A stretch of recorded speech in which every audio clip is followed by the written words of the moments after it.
Assalamu alaikum ve rahmetullahi ve berekatuhu. Bugün al kitap okuyumuz. Tefsir cevherleri birinci tomundan 11 okuymayın. Ondan keyin xat yazman. Vaqtim yetib qolsa, ikki xilda kitap o'qiyman. Hozir boshlab ketaylik. Bismillahirrohmanirrohim. Ahirgi oyatda bo'lsa, Alloh taolo yuqorqi jihad amrini qayta ta'kidlaydi. Islom diniga dushmanlik qiladigan, kishilarni islomdan to'sadigan, musulmonlarga zulm qiladigan, ularning islomiy yashash erkinligini dafsana qiladigan va islom da'vatining yo'lini to'sadigan azg'un kuchlarni butunlay tarmar qilib, insonlarning e'tiqod erkinligini, musulmonlarning ibodatlarini ozoda, xotirjam holda qila oladigan hurriyatini kafolatlantirish uchun zolim kuchlarga qarshi keng ko'lamli jihad qilishga buyuradi. Zari Allah Teala'nın dini erkin, azade yolu koyulduğun ve Müslümanlar ibadetlerini amanlık ve hatırcamlık içinde kılalaydıgan bir vaziyetini yaratish için İslam dini bilen Müslümanlarının karşı tarafı turup, hedef ularga ziyankeşlik kılıvatkan zalim güçlerini üzül kesil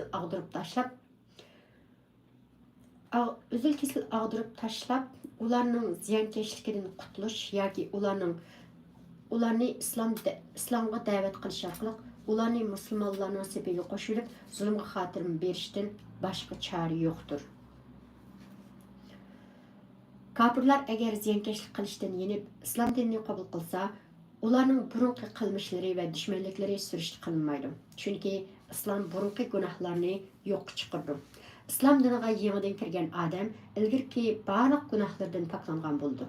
İslam dini şunaq ulug' bir din bo'lib, u o'ziga ziyonkashlik qilganlardan boshqalarga urush etishni tajovuzchilik deb sanaydi. Bundan ma'lumki, islom dinida buyurilgan jihad farzi faqat islom diniga yoki musulmonlarga ziyonkashlik qilganlarga qarshi urush qilishni, ziyonkashlik qilmaganlar garchi boshqa dinda bo'lsa-mu, ularga chiqilmaslikni taqozo qiladi. Muhim nuqtalari.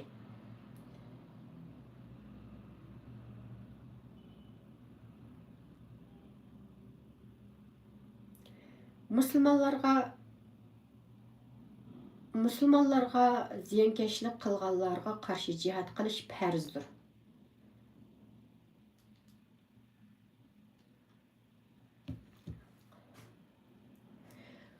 Jihad jarayonida uylarni yiqitish, ziroatlarni buzib tashlash, hayvonlarga va tabiatga ziyon yetkazish ma'ni qilinadi.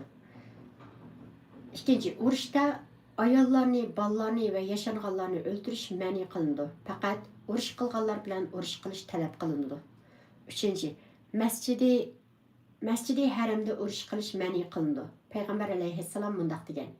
Bismillahirrohmanirrohim. Mundaq degan.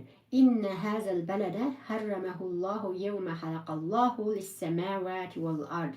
Fahuwa haramun بحرمة الله إلى يوم القيامة وإنه لم يحل القتال فيه لأحد قبلي ولم يحل لي إلا ساعة من نهار فهو حرام بحرمة الله إلى يوم القيامة لا يعدد شوكه ولا ينفر سيده ولا يلتقط لقطته إلا من arrafaha ve la yuhtala hala. Yani Allah asman zeminni yaratgan kunidan başlap Mekke şehride kan töküşni haram kılgan bulup bu Allah'ның haram kılışı bilen ta kıyametkiçe haramdır. Menden ilgiri hiç kimge onunda uruş kılışga ruhsat kılınmagan bulup faqatla mağa kündüzde 1 saat ruhsat kılıngan. Bu Allah'ның haram kılışı bilen ta kıyametkiçe haramdır. Mekke'nin dal-daraxtları kesilmeydi. O hayvanları ürkütülmeydi.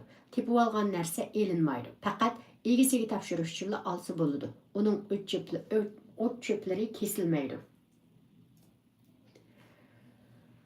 Dördüncü, İslam dinini ve Müslümanların menfaatlerini, düşmanlarının ziyankeşliklerini qoğdaş yolları cihad qilish farzdir.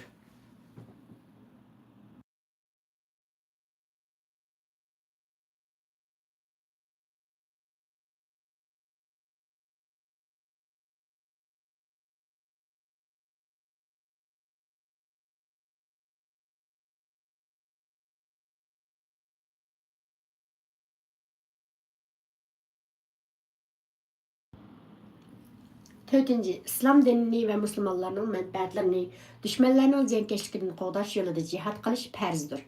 Islom qo'shinining bu farzni ado qilishi bilan avom musulmonlarning bu farzni ado qilishdan iborat mas'uliyati saqit bo'ladi. Ammo tajovuzchilar musulmonlarning ziminlariga bosib kirgan vaqtda shu zimin ahli bo'lgan musulmonlarning cho'ng kichik qiyriyash hammasiga jihad qilish farz bo'ldi. Ulug' haj oylarining hurmatini saqlash prinsiplari. Bismillahirrahmanirrahim.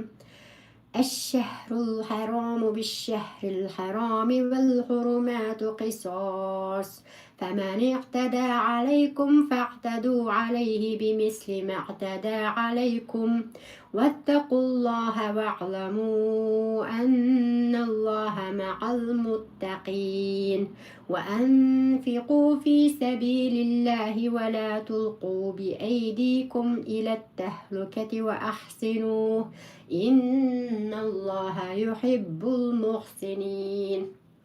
Tercümesi 194 ayet. Uruş haram kılıngan ay, uruş haram kılıngan ayga tangdır. Yani iyi iman etkanlar, sizlerinin uruş kılış haram kılıngan aylarda müşrikler bilen uruş kılışınlar, ularının uruş kılış haram kılıngan ayda sizlerge uruş açkanlıqının cezasıdır. Hürmeti saqlanışqa tegishlik narsalar bir-biri bilan tangdir. Ya'ni hürmeti saqlanışqa tegishlik narsalarni va joylarni dahsanda qilganlar qilmishining o'xshishi bilan jazolandi. Kim sizlarga qanchalik chaqilgan bo'lsa, sizlarmi uningga shunchalik chaqilinglar. Allohdan qo'rqinglar, bilinglarki, Alloh taqvodorlar bilan birlidir. 195-oyat. Allah yo'lida pul mol sarf qilinglar. Bexillik qilib o'zinglarni halokatga tashlamanglar. Allah itoat qilishni va pul mol sarf qilishni voyaga yetkazib qilinglar.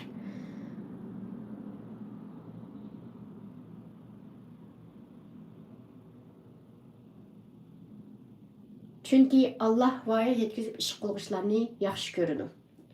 Tafsiri: urush qilish cheklangan oylar qamariya oylaridan 11, 12, 1 va 7 oylardan iborat 4 oy bo'lib, ularning ismlari Zulqa'da, Zulhajja, Muharram va Rajab oylardir. Urush qilish cheklangan joy Masjidi Haramdir. Bu oylarda va bu ulug' joy Masjidi Haramda urush qilish qat'iy haramdir. Ammo dushmanlar o'zlari birinchi bo'lib bu oylarda va bu ulug' joyda urush ochgan bo'lsa, ularga radiya berish uchun bu ulug' oylarda va bu ulug' joyda urush qilishga bo'ladi. Bundaq urush hujum qilish emas, balki radiya berish urushidir. Ash-shahrul haramu bish-shahril harami wal hurumatu qisas degan oyat stilistikalik ifodalash usullaridan ijoz, ya'ni ixcham bayon qilishni o'z ichiga olgan bo'lib, ixcham so'zlar orqali mo'l ma'nolarni ifodalagan. İslam dinining adolati shuni taqozo qilganki, urush qilish cheklangan mazkur oylarda yoki muqaddas joy Masjidi Haramda urush ochganlarga qarshi shu oylar va shu joyda bo'lsa-mu urush qilishga bo'ladi. Bu vaqtda musulmonlar urush cheklangan oylarning va ulug' joyning hurmatini dafsanda qilgani hisoblanmaydi. Chunki urush birinchi bo'lib musulmonlar tarafidan boshlanganligi uchun barcha gunoh birinchi bo'lib urush ochganlarga bo'ladi. Ya'ni urush cheklangan oylarda dushmanlar musulmonlarga chaqilsa, musulmonlar ularga shu oylarda chaqilsa bo'ladi. Hurmati saqlanishga tegishli narsalarni va joylarni boshqalar dafsanda qilsa, musulmonlarmi ularni adaplash yuzidan shu usulda ular bilan urush qilsa, hech yomoni yo'qdir. Chunki hurmati saqlanishga tegishli joylarning hurmatini har ikki taraf o'xshash saqlashi lozim. Bir taraf uni buzganda qarshi taraf ularni adaplasa bo'ladi. Shundaqla ziyonkashlik qilganlarga ularning qilgan ziyonkashligiga yarasha jazo berish, uningdan ortiq ziyonkashlik qilmaslik, tajovuzchilik qilmaslik, kishilarga yomonlik qilishdan va zulm qilishdan saqlanish kerak. Mana bu taqvodorlikning alomatidir. Chunki Alloh taolodan qo'rqadigan odam boshqalarga zulm qilmaydi. Alloh taolo bandalarni taqvodorlikka chaqirdi, taqvodorlarni yoqtirdi. Alloh taoloning fazl karami va nusrati hamisha taqvodorlarga bo'ladi. Allah Taala keyingi oyatda jihodga tayyorlik ko'rish uchun Alloh yo'lida pul mol sarf qilishning zarurligini, bu ishning musulmonlarning orasidagi qo'l ilgili bor kishilarga farz ekanligini, pul miliga bexillik qilib, Alloh yo'lida jihad qilishga pul mol yordam qilishdan bosh tortishning o'zini halokatga otganlik ekanligini jakarlaydi. Shundaqla jihadni moddiy va ma'naviy har tarafdan qo'llab-quvvatlagan va ustiga yuklangan vazifani qaytar qilib, jon-dil bilan ado qilg'ishlarni Alloh taoloning yaxshi ko'rganligini va ularning bu yaxshi amalining mukofotini to'liq berganligini bildirdi. Chunki har qanday bir urush askarlarni tayyorlash va qurol-yarog'larni hozirlash uchun pul molga ehtiyojlidir. Darhaqiqat o'z dinini, o'z vatani tajovuzchi kuchlardan qo'g'dab qilish uchun jihad qilish yo'lida pul mol sarf qilishdan bosh tortqushlar xorliqdan asoratdan qutulolmaydi. Tarix va tajribalar shuni isbotladiki, yovuz dushmanlarga, tajovuzchilarga va ishg'olchilarga qarshi jihad qilishdan bosh tortgan, jihad tayyorlik uchun pul mol sarf qilishga behallik qilgan har qanday millat va har qanday shaxs o'zining eng qimmatli narsalaridan ayrilib qoladi. Hürriyetidan, vatanidan, boyligidan, iffat nomusidan va eng oxirida jinidan ayrilib qoladi. Alloh taolo ولا يحسبن الذين يبخلون بما آتاهم الله من فضله هو خير لهم بل هو شر لهم. Ya'ni Alloh o'z fazlidan bergan narsalarga bexillik qiladiganlar bexillikni o'zlari uchun foydali deb o'ylamasin. Aksicha bu ular uchun ziyonlidir deb ko'rsatgan. Alloh taoloning bu haq so'zni tarixning ochiq saboqlari isbotlab turmoqda. Mufassirlar va ahsinu innalloha yuhibbul muhsinin degan oyatning va ahsinu degan qismini har xil tafsir qilgan bo'lib, Alloma ibn Jarir Tabari iymon etganlar sizlarga farz qilingan amallarni o'rindashda, ma'ni qilingan ishlardan yiroq turishda, Alloh yo'lida pul mol sarf qilishda va kuchliklaringlar aranglardagi ojiz urug' tuqqanlarga yordam qilishda qaytar qilib voyaga yetkazib ish qilinglar. Chunki men voyaga yetkazib ish qilishlarni yaxshi ko'raman deb tafsir qilgan. Alloma Tabari ikrimaning Allohga to'g'ri qarashda bo'linglar deb tafsir qilganligini, yana ba'zi mufassirlarning muhtojlarga xayr saxovat qilinglar deb tafsir qilganligini bayon qilgan. Oyatning al-muhsinin degan qismini ko'p sonliq mufassirlar har bir ishni qaytar qilib voyaga yetkazib mukammal qilg'ishlar deb tafsir qilgan. Chunki al-muhsinin ning so'z yildizi al-ihson, ihson bo'lib, payg'ambar alayhissalom Jibril alayhissalomning savoliga javob bergan hadisda al-ihsonni tunishtirib, an ta'budulloha ka'annaka tarah fa in lam takun tarahu fa innahu yarak. Ya'ni ihson, garchi sen Allohni ko'rmasangmi, go'yo sen uni ko'rib turgandek ibodat qilishingdir degan. Dinning 3 martabasi bo'lib, ular iymon, islom va ihsondan iboratdir. Al-ihson degan so'z arab tilining qomuslarida ishni mukammal qilish, voyaga yetkazib qilish va maxluqotga yaxshilik qilish degan ikki ma'noda keladi. Ammo ihson iymonining martabasi qatoriga kelganda ishni qaytar qilib, voyaga yetkazib qilish degan ma'noni ifodalaydi. Allazi ahsana kulli shay'in xalaqah. Ya'ni Alloh har narsani mukammal yaratgan zotdir degan oyat bu ma'noni ifodalaydi. Demak, ihson Alloh taolo meni ko'rib turibdi degan e'tiqod bilan ishini voyaga yetkazib mukammal qilish deganlikdir. Shunga biz innalloha yuhibbul muhsinin degan oyatni chunki Alloh voyaga yetkazib ish qiluvchilarni yaxshi ko'radi deb tarjima qildik. Muhim nuqtalari. Islomda buyurilgan jihad, Alloh taolaning dini bo'lgan islomni batil dinlardan ustunlik ega qilish, islom da'vatini qanot yaydirish, uning yo'lini ichish, islom diyoriga va musulmonlarga ziyonkashlik qiluvchilarni jazolashni maqsad qiladi. Ikkinchi, urush qilish cheklangan ulug' aylarning hurmatini saqlash zarurdir. Islom ahlining muqaddas qiblasi bo'lgan Masjidi Haramning hurmatini saqlash oldingi zaruriyatlardan sanaladi. Uchinchi, ziyonkashlik qiluvchidan uning qilgan ziyonkashligiga yarasha intiqom olish kerak, ammo oshirib etishga bo'lmaydi. To'rtinchi, urush ochgan dushmanga qandoq joyda bo'lsin va qandoq oyda bo'lsin urush orqali raddiya berish kerak. Beshinchi, Alloh taolo taqvodorlarni yaxshi ko'rdi. Alloh taoloning yordami va fazl karamlari ularga bo'ladi. Oltinchi, Alloh taolo har ishda durust va to'g'ri bo'lg'uvchilarni va har ishni qadr qilib o'rindag'uvchilarni yoqtirdi. Hajning ba'zi ahkomlari. Va atim bismillahirrohmanirrohim.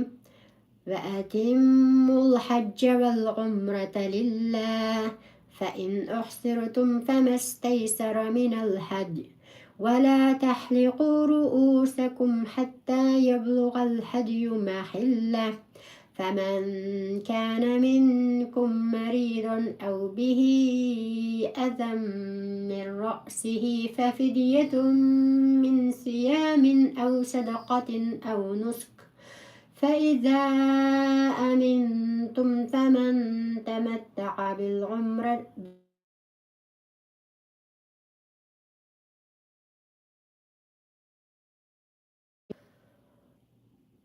فمن لم يجد فصيام 3 أيام في الحج و7 إذا رجعتم تلك 10 كاملة ذلك لمن لم يكن أهله حاضر المسجد الحرام واتقوا الله واعلموا أن الله شديد العقاب.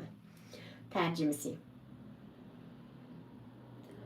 196 ayet. Hec bilen ömrünü Allah üçün toluq orundаңlar. Əgər tosqulluq uçursanlar, qurbanlıqqa yaraydigan çarvalardan nimini tapalsanlar, şunu qurbanlıq qılыңlar. Qurbanlıq qılıdığan mal belgilenген joyga yetməyəcə çeçinlarni düşürməңlar. Sizlərdən kimki kesel yoki beshida illat bo'lib, ihramda turib chechini tushirishga muhtoj bo'lib qolsa, 3 gün roza tutish yoki 6 miskinga har biriga yarim soatdan sadaqa berish yoki biror mol qurbonlik qilish bilan fidya ado qilsin. Eminlikda bo'lgan chig'inlarda aranglardan umri qilgandan keyin haj qilishdan bahramand bo'lgan odam qurbonlikdan nima o'ng'ay bo'lsa, shuni qilsin. Qurbonlik topolmagan odam haj jarayonida 3 kun, hajdan qaytgandan keyin 7 kun roza tutsin. Bu to'liq 10 kun bo'ladi. Mana bu hukm Masjid-i Haram doirasida, ya'ni Mekkada o'tirishlik bo'lmagan kishilar uchundir. Allohdan qo'rqinglar, bilinglarki Allohning azobi bekmi qattiqdir. Tafsiri Haj musulmonlarning qiblasi bo'lgan Makka mukarrama shahrida elib berilgan katta ibodatdir. Uningga musulmonlar dunyoning hamma yeridan keladi. Haj mezgilida bayni gadaydan, podshohni fuqarodan ayrig'ili bo'lmaydi. Ularning hammasi bu yerda barobardir. Haj mezgilidagi bu to'planish bayni qiyomat kunidagi mahshargohni, ya'ni hisob maydonini eslatadi. Haj Hijriyaning 9-yili farz qilingan. Allah Taala musulmonlarga umri ichida bir qatim haj qilishni farz qilgan bo'lib, bu oyatda haj bilan umra ikkisini Alloh uchun to'liq ado qilish talab qilingan. Bu ikkisini Alloh uchun to'liq ado qilish deganlik haj yoki umra safarda so'd-sit qilish yoki haji bo'lib shuhrat tepish niyat qilinmasdan, faqat Alloh Taolaning roziligini ko'zlashdan iborat birla niyat asos qilinishi va haj umrning shartlariga, adablariga va jami ahkomlarga to'liq rioya qilish demakdir. Mushunda qilingan haj bilan umra to'g'ri yo'sinda ado topgan bo'ladi. Haj yoki umraga ihrom bog'lab bo'lgandan keyin Makkaga kirishdan ma'ni qilinganlik yoki tuyuqsiz kasal bo'lib qolganlik qatorliq sabablar bilan hajni yoki umrani qila olmaydigan bo'lib qolgan kishi ihromdan chiqmay turib biror mol qurbonlik qiladi. Ondan chechini tushirish yoki qisqartish orqali ihromdan chiqadi. Chunki Peygamber aleyhisselam Hudaybiyada müşrikler tarafidan Mekke'ye kirishdan ma'ni qilganda, hajda qurbonlik qilish uchun ilib kelgan mollarni shu joyda bo'g'izlagan. Ondan chechini tushirib ihromdan chiqqan. Sahobalarni shunday qilishga buyurib, "Qumu fanharu summahliqu", ya'ni turinglar, mollaringlarni bo'g'izlanglar, ondan chechinglarni tushiringlar degan. Agar ihrom bog'laganda bunday ahvollarga yo'liq qilishni ko'z oldida tutib, yo'liqib qilishni ko'z oldida tutib, agar men biror to'sqinlik sababli bu ibodatni amalga oshira olmay qolsam, bu ihrom shu to'silib qolgan yergacha bo'ladi va shu yerda ihromdan chiqaman deb shart qilgan bo'lib, qaysi bir sabab bilan haj yoki umra qilishdan to'silib qolsa, u kishiga hech narsa kelmaydi. Qonmi kelmaydi, qazomi kelmaydi, cheshinimi tushirmaydi. Saudiya Arabistonning sobiq muftisi Alloma Abdulaziz ibn Baz mundaq degan: haj yoki umraga ihrom bog'laganda, agar bu ibodatni davomlashtirishda biror to'sqinlik uchrab qolsam, shu yerda ihromdan chiqaman deb shart qilishning foydasi shuki, agar u kishi kasallik yoki dushmanning to'sib olishi qatorliq biror to'sqinlik uchrab qolsa, uningga hech narsa kelmaydi. Chunki payg'ambar alayhissalom Zubayr radhiyallohu anhuning qizi Zubaa hajga bormoqchi bo'lgan bo'lsa-mu, o'zi kasalchan bo'lganlikdan Makkaga salomat bora olishidan ansirab payg'ambar alayhissalomga murojaat qilganda, payg'ambar alayhissalom uningga "Hujji washtarti anna mahalli haysu habastani", ya'ni hajga beravering. Həcga niyet qılğanda, "Ey Allah, bu ihramni sen meni to'sib qo'ygan yergachilik bag'ildim" deb shart qiling degan. Allah Taala yana musulmonlarga shuni ta'lim berudiki, beshida kasallik yoki yara bo'lganlikdan ehram jarayonida chechinni tushirishga majbur bo'lib qolgan yoki beshida o'zdirisi bo'lganlikdan ehram jarayonida beshini yo'gib olgan odam qilmishining jazosi o'rnida 3 kun ro'za tutish yoki 6 miskinga bir vaqt tomoq berish yoki biror mol qurbonlik qilishdan iborat 3 ishning qaysini qilsa bo'ladi. Chunki ehram jarayonida chashni tushirish yoki erlarning beshini yo'gib olishi ma'ni qilinadi. Bu cheklimga xiloflik qiluvchilar yuqorqi 3 jazoning qaysini xohlasa shuni ado qilish orqali mazkur cheklimga xiloflik qilganlikning gunohidan poklanadi. Buning bilan uning haji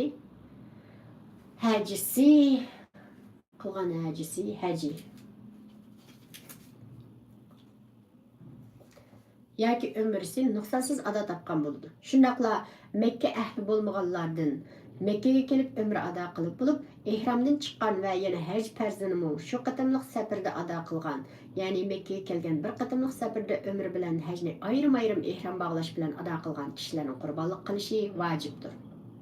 Bu haj tamattu, ya'ni bahramon haj deb ataladi. Mal setilib qurbonlik qilishga qudrati yetmagan yoki qurbonlik qiladigan mal topolmagan kishilar Zulhajja oyining 1-kundan 9-kunigacha bo'lgan oralikda 3 kun ro'za tutadi. Keyin vataniga qaytgandan keyin 7 kun ro'za tutadi.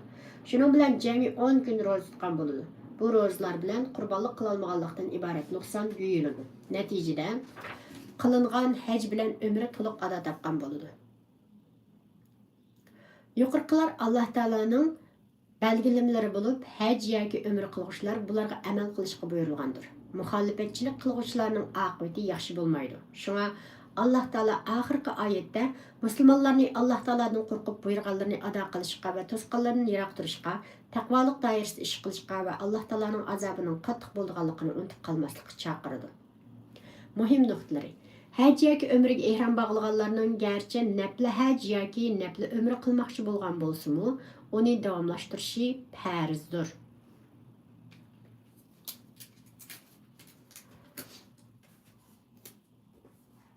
İkinci, ma'lum o'zdirisi tufaylidan haj yoki umrini davomlashtirishdan ajiz kelgan odam bir molni qurbonlik qiladi. Ondan ehromdan chiqadi. Keyin agar xohlasa, mazkur umrining yoki hajining qazosini qiladi. Payg'ambar alayhissalom bilan sahobalarmi, musulmonlar bilan mushriklar o'rtasida Hudaybiya kelishimi bo'lgan yili umra qilish uchun ehrom bog'lab yo'lga chiqqan va dushmanlarning to'sqinligi tufaylidan umrni ado qila olmasdan qaytishga majbur bo'lganlik uchun keyin mazkur umrning qazosini qilgan. 3. Haj yoki umra qilishda vojib deyilgan amallardan birorasini tark etgan yoki ehromlik holatda cheklangan ishlardan birorasini qilib solgan odam jazo o'rnida bir qo'yqon qilib, go'shidan o'zi yemay Makkaning peqirlariga tarqatib berdi. Yoki 6 miskinga bir vaqtlik tomoq berdi va yoki yurtga qaytgandan keyin 3 kun ro'za tutdi. 4. Shavval, Zulqa'da, Zulhajjdan iborat haj oylarida Makkaga kelib umra ado qilgan. Ondan ehromdan chiqib haj vaqti kelganda qayt ehrom bilan hajni ado qilgan odamga bir mol qurbonlik qilish vojib bo'ladi. Qurbonlik mol topolmaganlik yoki puli yetmaganlik sabablar bilan qurbonlik qila olmaganlar haj kunlari ichida 3 kun, yurtga qaytgandan keyin 7 kun, jami 10 kun ro'za tutadi. Shuning bilan bugunlik kitobdan o'qish vazifamiz tugadi. Alhamdulillah.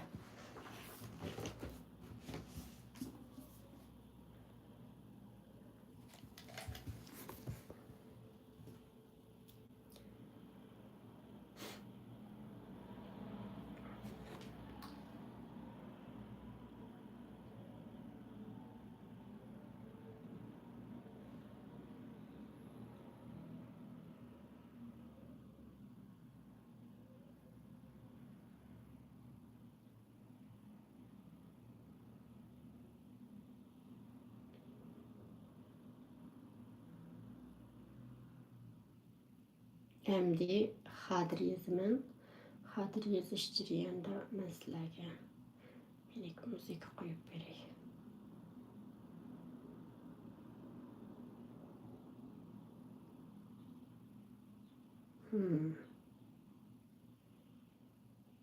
Sad music. Bo'ldi.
Her keşif bir anın keyfi demektir.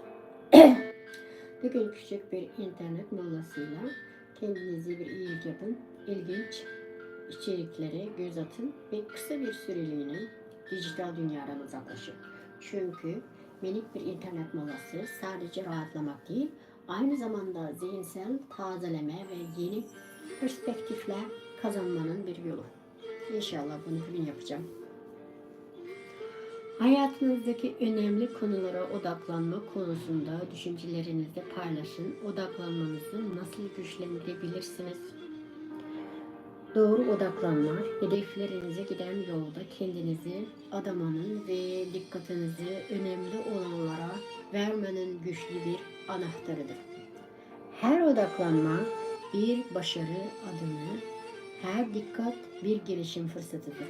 Bugün kişisel hedeflerinize odaklanın, gereksiz gürültülerden uzaklaşın ve önemli olanlara doğru dikkatinizi yönlendirin. Çünkü doğru odaklanma sadece verimliliği arttırmak değil, aynı zamanda kişisel huzurunuzun ve başarılarınızın tadını çıkarmanın bir yoludur. Bugün karşılaştığınız bir durumu farklı bir perspektiften değerlendirin. Kritik düşünme becerilerinizi nasıl geliştirebildiğiniz. Kritik düşünme egzersizi, zihinsel güçleri güçlendirmenin ve problem çözüme becerilerini keskinleştirmenin etkili bir yoludur. Her soru bir bilgelik çağrısı, her analiz bir gelişim pratiğidir. Bugün düşünce süreçlerinizi sorgulayın, farklı perspektiflerden bakın ve kritik düşünme kaslarınızı çalıştırın. Çünkü kritik düşünme egzersizi sadece entelektüel gelişim değil, aynı zamanda hayatın karşısındaki karmaşıklarıyla başa çıkmanın güçlü bir yoludur.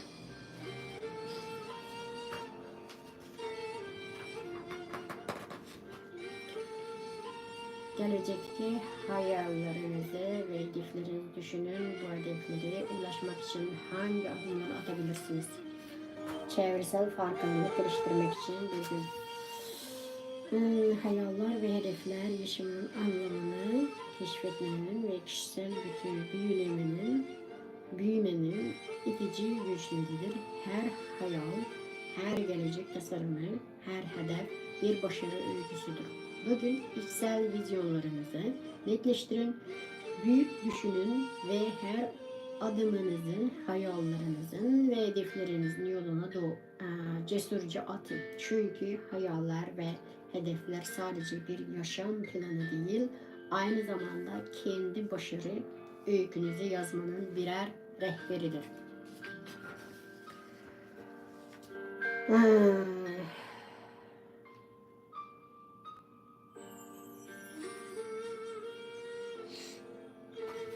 Bu iki sayfa yazayım ya.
Bugün müşünçilik bolsun.